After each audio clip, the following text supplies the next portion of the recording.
di samping Rasulullah. Itu bertanah di sampingnya makam Rasulullah. Ketika itu setelah wafatnya Rasulullah SAW, pernikahan dilanjutkan oleh Abu Bakar. Beliau itu menjabat sebagai khalifah sekitar 2 tahun 6 bulan kalau nggak salah saya. Jadi ketika wafatnya Abu Bakar Siddiq, ditanyakanlah kepada Siti Aisyah radhiyallahu anha, ini boleh nggak dimakamkan Abu Bakar di tempat Hujrai Sa'adah, tempat makamnya Rasulullah? Lalu ketika itu tanpa Hazrati Aisyah radhiyallahu anha menjawab, gembok yang ada pada makamnya Rasulullah terbuka secara otomatis, bisa kita bilang mendadak terbuka lah, bisa kita bilang seperti itu. Maka itu adalah sebuah isyarat bahwa Abu Bakar Siddiq bisa dimakamkan di situ. Begitu juga setelahnya sama Umar bin Khattab, Utsman bin Affan, dikarenakan waktu itu di situ sudah bisa kita bilang yang ada izin daripada ijazah daripada Rasulullah yang ada dimakamkan di situ cuma 2 sahabat, Umar bin Khattab sama Abu Bakar Siddiq. Lalu Utsman bin Affan yang seperti saya jelaskan tadi ada di ujung setelah 3 sahabat yang saya jelaskan tadi. Lalu kalau misalnya ibu-ibu bertanya di mana Ali bin Abi Thalib, makamnya di mana? Ali bin Abi Thalib ada beberapa itu bisa kita bilang ada khilafat di sini. Ada yang mengatakan juga ada di di Madinah, ada yang mengatakan di Mekah, tapi riwayat yang paling kuat itu adalah di Irak, Kufah. Beliau di sana. Nah, setelah itu kalau kita menuju ke depan lagi setelah makamnya Utsman bin Affan, di situ ada ibu suswa Rasulullah yaitu Halimatus Sa'diyah radhiyallahu anha. Setelah itu ada makamnya para syuhada Uhud.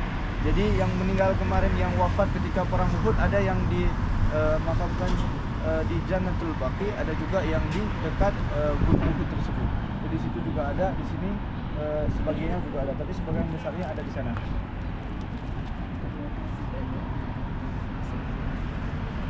Setelah itu ada namanya Imam Malik radhiyallahu anhu. Imam Malik adalah salah satu pemuka mazhab. Jadi maklumkan mazhab dalam Ahli Sunnah wal Jamaah itu ada 4, mazhab Syafi'i, Hanafi, Hambali sama Maliki.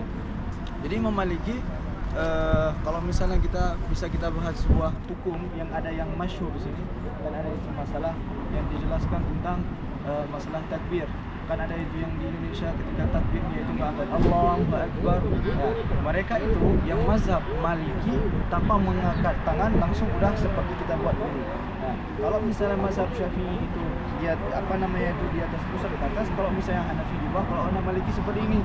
Jadi kalau misalnya kita ada yang salat kayak yang tangan yang ini bukan sesat. Ini sebagai pemberitahuan saja. Setelah itu ada ustadznya, ada syekhnya Imam Maliki. Siapa itu? Imam Nafi. Beliau juga dimakamkan berdekatan dengan makamnya Imam Maliki juga. Satu tempat. Jadi kan ini kan beda-beda. Ada jalan, ada tempat yang kecil, ada tempat yang besar. Yang paling besar itu sebelah kanan, sebelah sana. Itu siapa di situ? Ribuan sahabat. Dalam kita tidak jelaskan berapa ribu sahabat, tapi yang riwayat paling kuat dijelaskan di situ ribuan sampai puluhan ribu sahabat. Makanya di sana itu tidak ditaruh batu. Kalau misalnya ditaruh batu, bahwasanya itu ada sahabatnya Rasulullah. Yang di sana ada juga, dikarenakan saking banyaknya jadi nggak ditaruh lagi batunya di mana. Jadi kan kalau misalnya kita ada yang di kaki sama ada yang di kepala kan seperti itu. Tapi yang di sebelah sana yang paling luas itu tempat makamnya sahabatnya Rasulullah. Dikarenakan tidak terhitung berapa jumlahnya, maka tidak ada batu di atas sana. Setelah itu kalau kita maju lagi ke depan setelah ukurannya Imam Malik sama Imam Nafi, yaitu gurunya Imam Malik, ke depannya lagi ada makamnya istri-istrinya Rasulullah. Dalam sebuah riwayat dikatakan istri Rasulullah itu ada 12. Nah, 8-nya itu di situ siapa-siapa saja: Aisyah binti Abu Bakar radhiyallahu anha, Hafsah binti Umar bin Khattab, Sauda binti Zamma Amirah, Zaid bin Khuzaimah radhiyallahu anha, Ummu Salamah bin binti Abu Umamah, Ummu Habibah Ramla binti Abu Sufyan, habis itu Zainab binti Jash, habis itu Safiya binti Huyuy ibnu Khattab, habis itu Juwarih binti Al-Haris. Ya. Ada 8 orang di sini, lebihnya dalam satu riwayat dijelaskan di Jannatul Mu'alla. Di mana itu? Di dekat Masjidil Haram. Dan insyaallah ketika kita ziarah ke Jannatul Mu'alla, di situ ada beberapa juga istrinya Rasulullah. Tapi kebanyakan kalau misalnya kita lihat dalam riwayat di sini paling banyak ada 8 orang. Setelah itu ketika kita maju lagi ke depan ada kuburannya Ja'far Shadiq, Muhammad Bakir, Zaid bin Abidin, Hasan bin Ibni Abi Talib. Ja'far As-Shadiq radhiyallahu an, beliau itu termasuk dalam salah satu silsilah sadat. Apa itu silsilah sadat? Itu adalah sebuah, kalau misalnya bisa kita bilang sekarang yang masyhur itu thariqah. Maklum thariqah dalam itu di Indonesia sendiri walaupun dimanapun itu tergolong menjadi sangat banyak. Ada thariqah Qadiriyah, ada Muhammadiyah, ada Naqsyabandiyah.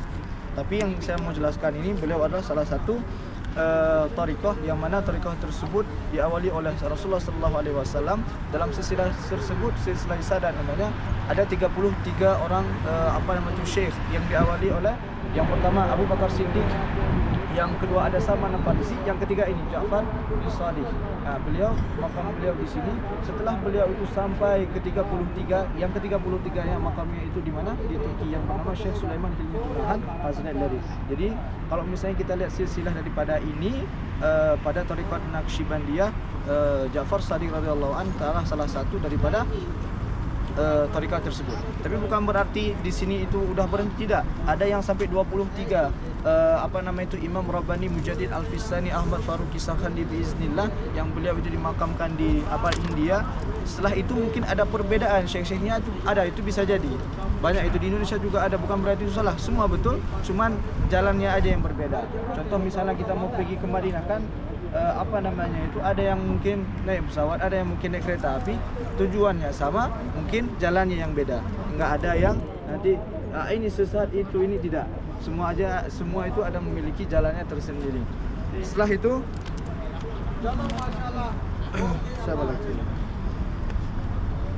ke depan lagi, kalau misalnya kita maju dari makamnya Ja'far Shadiq, itu ada Fatimah binti Muhammad. Setelah itu Abbas bin Ibnu Muttalib radhiyallahu anha.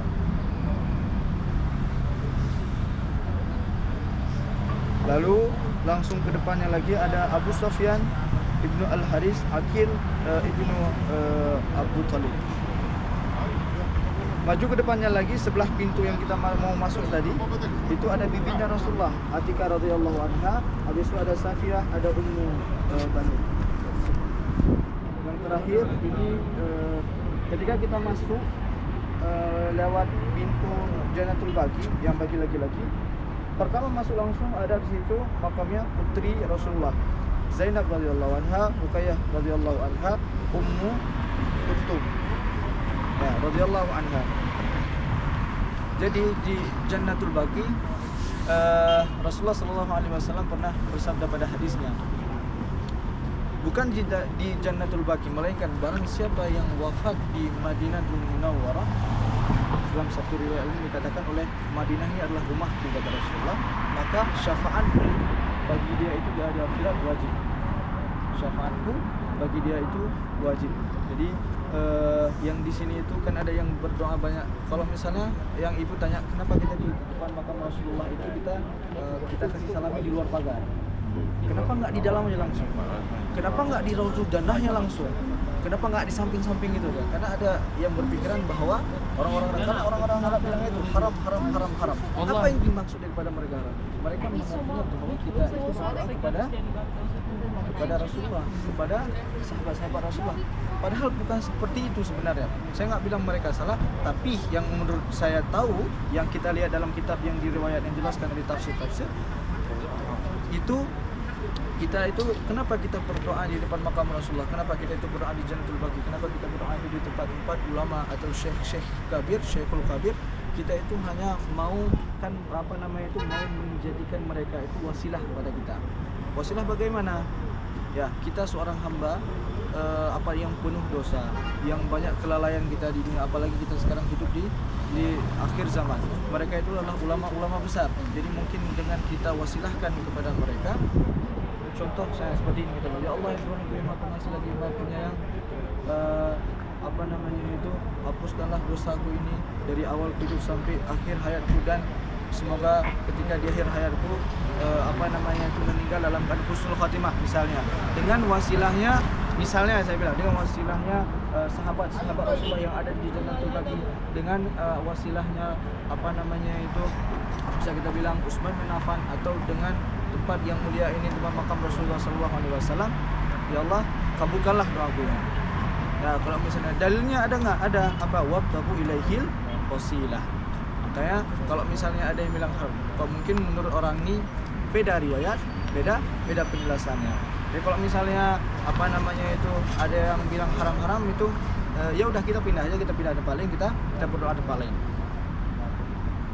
Selain itu Rasulullah yang ditulis dalam kitab Maktubat Syarif yang ditulis sama Imam Rabbani Mujahid Al-Fisani, beliau pernah mengatakan dalam kitab Maktubat Syarif jilid yang pertama, beliau katakan barang siapa yang meninggal di samping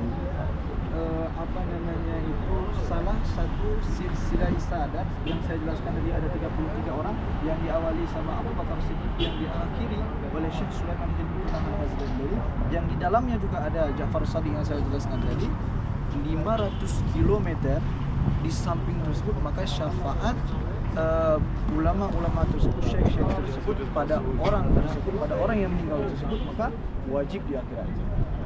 Kalau misalnya ada apa namanya, bukan yang kita mau meninggal di sini ya, kalau misalnya nasib ya alhamdulillah ya kan, bareng aja, jangan satu-satu orang ya kan, biar sekalian aja. Mana tahu kan ada di sini kan ada Al-Bantani adalah salah satu orang Indonesia, ulama besar yang dikuburkan di sini ya, masya Allah. Semoga kita mungkin bisa juga dikuburkan di sini nantinya. Itu aja yang bisa saya jelaskan. Ya bisa. Ini yang dekat ini kuburan siapa ya? Saya lihat dulu. Ya, soalnya kita lihat dulu. Lihatlah dulu ke sana. Di mana itu? Tadi sana Satu lagi nih. Kita di sini. Kita kayak gini. Ya.